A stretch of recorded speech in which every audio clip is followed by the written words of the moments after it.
Welcome to भाई की बढ़ाई सब्सक्राइबर, और जिन्होंने नहीं किया वो कर दो।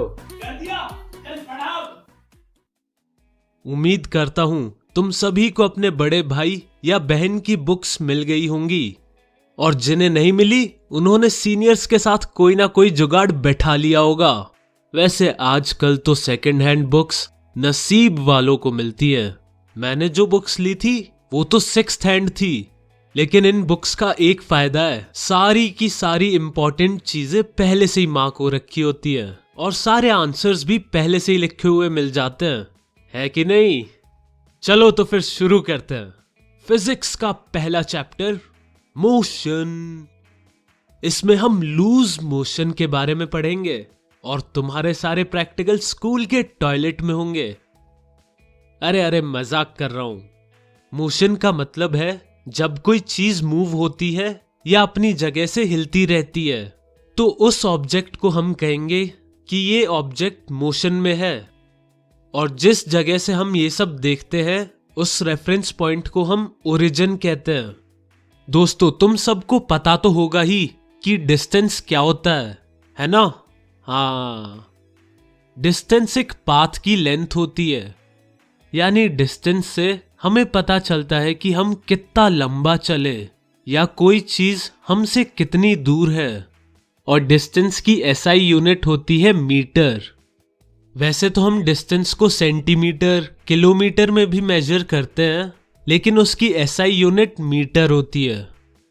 तो यारो, जब तुम पार्क में खेलने जाते हो तो तुम इधर उधर मुड़ते हो और कुछ डिस्टेंस ट्रैवल करते हो, लेकिन ये डिस्टेंस बहुत ज्यादा होता है असली डिस्टेंस से, जो तुम्हारे घर और पार्क के बीच में होता है। और ये जो शॉर्टेस्ट डिस्टेंस होता है तुम्हारे घर यानी इनिशियल पोजीशन में और पार्क यानी फाइनल पोजीशन में, इस शॉर्टेस्ट डिस्टेंस को हम डिस्प्लेसमेंट कहते हैं। यानी इनिशियल पोजीशन और फाइनल पोजीशन के बीच के डिस्टेंस को हम डिस्प्लेसमेंट कहते हैं। और इस शॉर्टेस्ट डिस्टेंस को निकालने का सिर्फ एक तरीका होता है। इनिशियल पोजीशन और फाइनल पोजीशन के बीच एक स्ट्रेट लाइन ड्रॉ कर दो और उसको मेजर कर लो। तो डिस्प्लेसमेंट की भी एसआई यूनिट मीटर ही होती है। और डिस्प्लेसमेंट की एक खास बात यह है कि इसकी एक डायरेक्शन भी होती है। यानी हम ये कहते हैं कि 10 मीटर्स नॉर्थ या 500 मीटर्स ईस्ट। लेकिन तुम टेंशन ना लो, तुम्हें बस इतना सा याद रखना है कि डिस्प्लेसमेंट की डायरेक्शन भी होती है। तो अब एक नया कॉन्सेप्ट आ जाता है। अब हम सीखेंगे स्केलर और वेक्टर क्वांटिटीज के बारे में।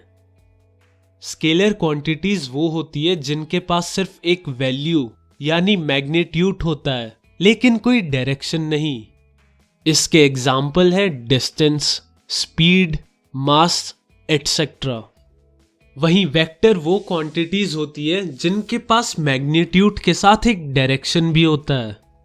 और इसके एग्जाम्पल है डिस्प्लेसमेंट, वेलोसिटी, फोर्स वगैरह वगैरह। तो मेन बात है, डिस्टेंस एक स्केलर क्वांटिटी है और डिस्प्लेसमेंट एक वेक्टर क्वांटिटी है। डिस्टेंस स्केलर इसलिए है क्योंकि जब भी हम डिस्टेंस मेजर करते हैं तो हम कोई डायरेक्शन नहीं बताते। वहीं जब हम डिस्प्लेसमेंट निकालते हैं तब हम एक डायरेक्शन मेंशन करते हैं, जैसे 42 मीटर नॉर्थ ईस्ट। तो चलो अब एक क्वेश्चन करते हैं। अरे, क्वेश्चन से याद आया कि स्केलर और वेक्टर क्वांटिटीज की डेफिनेशन और उनके एग्जाम्पल जरूर से जरूर याद कर लेना।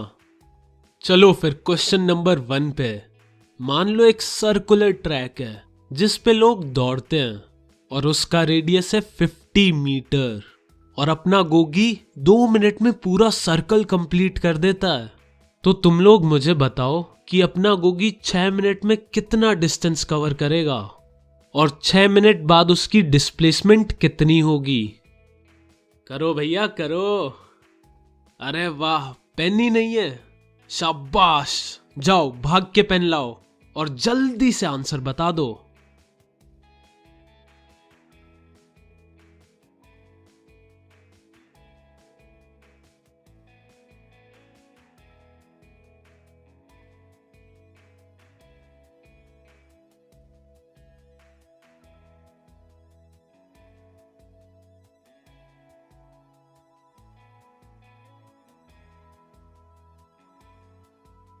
Fast fast. हो गया, बहुत बढ़िया। चलो देखते हैं कि आंसर क्या है। तो यारो मेरा फंडा सिंपल है। जैसे ही क्वेश्चन आता है मैं पहले क्वेश्चन पढ़ता हूं और उसका डायग्राम बना लेता हूं, और जो जो मेंशन या गिवन होता है उनको एक कोने में लिख देता हूं। तो हमें दे रखा है कि रेडियस है 50 मीटर और गोगी 2 मिनट में पूरा सर्कल भाग लेता है। तो गोगी भागा था 6 मिनट, और अगर वो 2 मिनट में एक सर्कल भागता है तो इसका मतलब उसने 3 बार पूरे ट्रैक का चक्कर लगा लिया। तो डिस्टेंस कितना होगा? सर्कल का पेरीमीटर इंटू 3। सर्कल का पेरीमीटर का फॉर्मूला होता है 2 पाई आर, और आर देखो गिवन है 50 मीटर्स। चलो कैलकुलेशन करते हैं।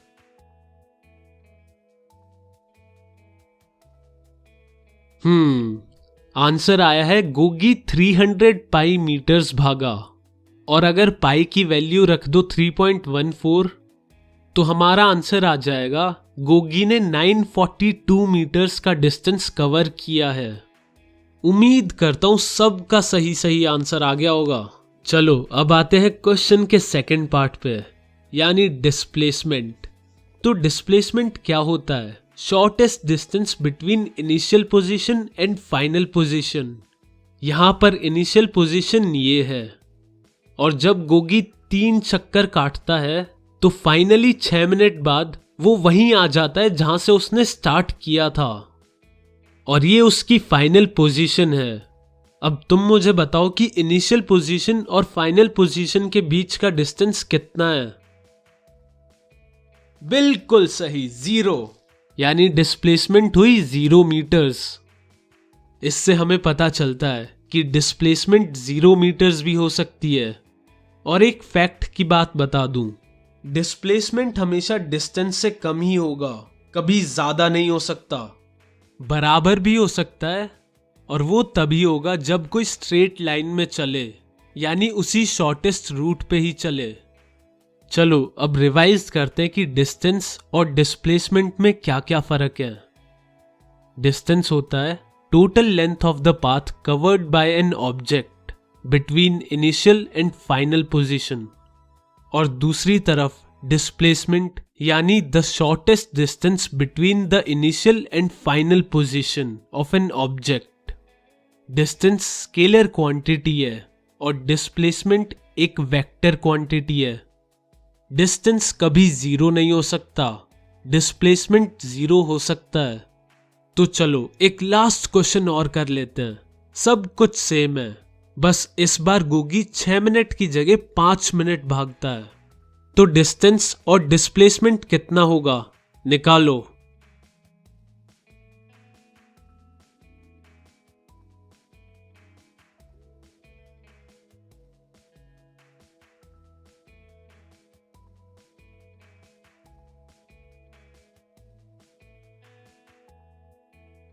हो गया सबका? Good job. अब सॉल्यूशन देखते हैं। 5 मिनट में गोगी 2.5 राउंड्स ही मार पाएगा। तो डिस्टेंस होगा पेरीमीटर ऑफ सर्कल इंटू 2.5, यानी 2 पाई आर इंटू 2.5। आर है 50 मीटर्स, तो हमारा आंसर आ जाएगा 250 पाई मीटर्स। चलो अब डिस्प्लेसमेंट निकालते हैं। गोगी इनिशियली यहां था, और फिर गोगी 2 राउंड्स मारता है, और फिर एक आधा राउंड मारता है सर्कल का, और वो फाइनली यहां पहुंचता है।